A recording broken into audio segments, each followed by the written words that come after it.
अध्याय 1 अर्जुन विषाद योग। अर्जुन का विषाद शोक। कौरव और पांडवों की सेनाएं युद्ध के लिए कुरुक्षेत्र में आमने सामने खड़ी होती हैं।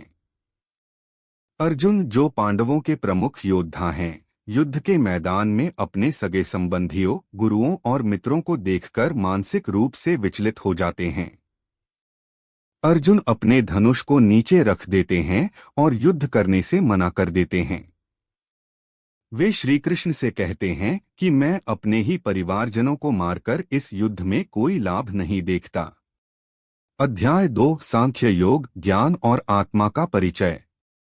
श्रीकृष्ण अर्जुन को आत्मा का ज्ञान देते हैं कि आत्मा अमर है, न यह जन्म लेती है न मरती है।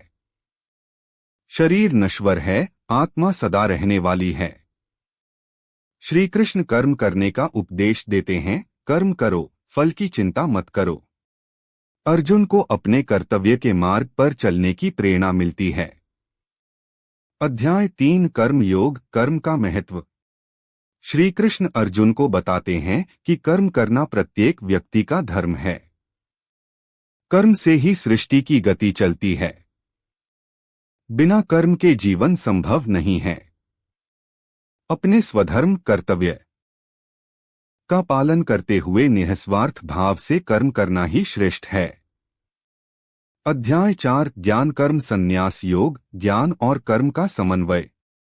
श्रीकृष्ण बताते हैं कि वे समय समय पर धर्म की स्थापना और अधर्म के विनाश के लिए धरती पर अवतार लेते हैं। कर्म को ज्ञान से जोड़कर कैसे किया जाए, यह समझाते हैं।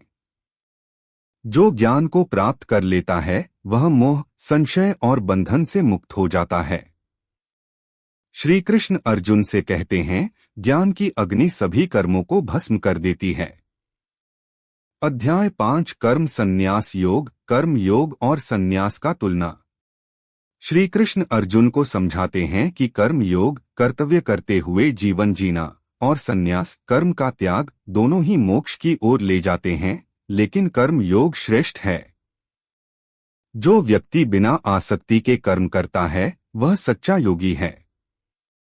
ऐसा व्यक्ति शांति, संतोष और परमात्मा की प्राप्ति करता है।